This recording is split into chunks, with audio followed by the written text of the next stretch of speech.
Pumalo sa halos 21 billion pesos ang halaga ng umunoy wishlist ng mga senador ng 19th Congress sa 2025 National Expenditure Program. Ayon yan sa tinaguriang DPWH leaks na hawak ng Billionaire News Channel. Ang top one, si dating Senate President Cheese Escudero. Sumunod naman ang kapatid ni PBBM na si Senator Amy Marcos at Education Secretary Sonny Angara. Narito ang exclusive politiko update ni Andrea Salve. Pumapangalawa man umano sa may sponsored infrastructure projects sa 24 na senador ng 19th Congress, nangunguna naman si former Senate President Cheese Escudero na may pinakamalaking hiling na budget sa 2025 National Expenditure Program. Yan ay batay sa hawak na dokumento ng Billionaire News Channel na tinagurian na ngayong DPWH leaks.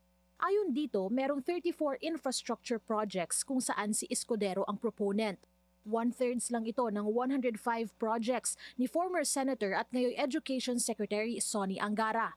Pero pumalo ang lahat ng ito sa 3 billion pesos. Sumunod sa listahan si Senator Amy Marcos na may 28 projects na nagkakahalaga ng 2.5 billion pesos. Si Angara na may pinakamaraming proyekto, pumangatlo lang sa listahan na may 2 billion.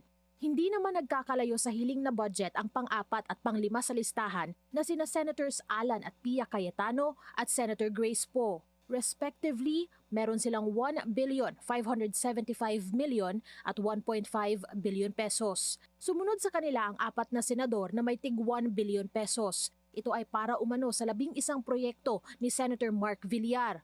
Pareho namang siyam ang proyekto ni na Senator Raffy Tulfo at former Senator Bong Revilla. 1 billion din daw ang halaga ng 6 na proyekto ni Senator Migs Zubiri.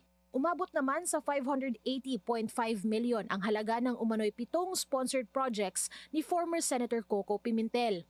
550 million naman daw ang nakapangalan kay former Senator Francis Tolentino. Si Senator Joel Villanueva na may 30 projects nanguna sa siyam na mga senador na may 500 million pesos na budget request bawat isa.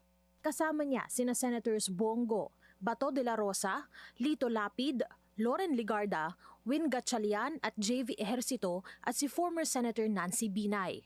300 million naman ang para sa dalawang proyekto ni Senator Robin Padilla.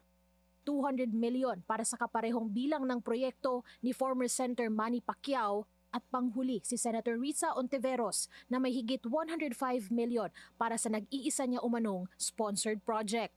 Una nang ibinunyag ni dating DPWH Undersecretary Roberto Bernardo sa Senado na habang hinahanda ng ahensya ang kanilang budget, ginagamit daw ng mga senador, congressman, executive department official at local chief executive ang kanilang impluensya para mahikayat ang DPWH officials na i-endorso ang kanilang mga proyekto.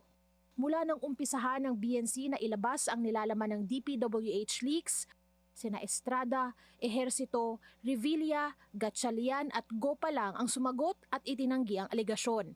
Sa isang mensahe kaninang hapon, mariinding itinanggi ni former Senator Coco Pimentel ang kaugnayan niya sa nasabing listahan. Nananatiling bukas ang BNC sa panig ng mga nabanggit na senador. Andrea Salve, Billionaire News Channel.